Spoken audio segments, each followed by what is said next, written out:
Should we talk, Noah, if we may, about, obviously there's an enormous amount of turbulence going on, but this is fascinating. Let me just show you this. This is Labour's latest attack line on Reform UK. The most interesting thing, and if we can show you this is about them saying how many people they have deported. Now, what do you notice about this, Noah? The fact is, there's no Labour branding on it. So they're saying they are hitting a 5-year high in migrant removals. No Labour branding, firstly.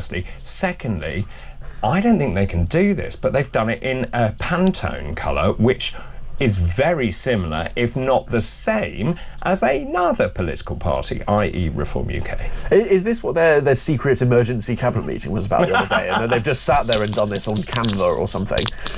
Look, ultimately, is it going to turn the tide of the way that people are feeling about the Labour government? No. Is it going to partially, quell some people's concerns that they're not doing anything on illegal migration? Perhaps. But I think the biggest issue that they have to tackle is that the people that are most concerned about this are concerned because they're seeing it in their communities. And if Labour can't make them feel like something's changing in those communities, then they won't get anywhere. Doesn't matter what the reality is. This is mostly a perception game for Labour at this stage. What does it say, Jim, when you don't put the logo of your party on it, when you have an advertorial? It says the boxing clever. What they're doing, I do think it's clever. Hang on a minute, isn't it passing off?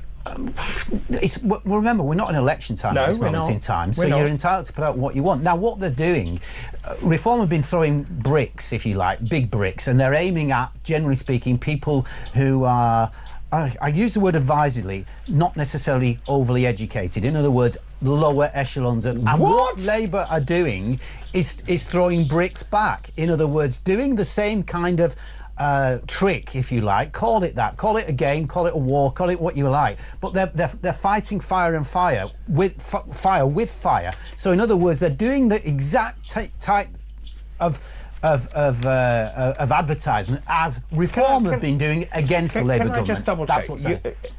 Did I hear you correctly? Are you basically saying that people voting for Reform or backing Reform aren't very bright? I'm not saying that. There's polls out that say that, actually. I'm not saying it. I'm saying I'm following the polls that actually say that the majority, that the people, the education value in this country in terms of the top and the bottom, the majority at the bottom follow Reform. And that's not me saying it, that's a national poll. Just because someone doesn't have a degree doesn't mean that they're not capable of independent political. I'm not saying that. Yeah. But I want to hear from you, because I also would then, the counter argument is, these are the people who work really hard, who struggle to put food on the table. They're sick and tired of what's happening in this country, and maybe that's why they're voting, is because they want change. Yeah, that's the same rhetoric. Look, during the Brexit referendum, I heard people make a similar argument. Look, I was very young at the time, but it left an impression on me. Yeah, just getting that in there.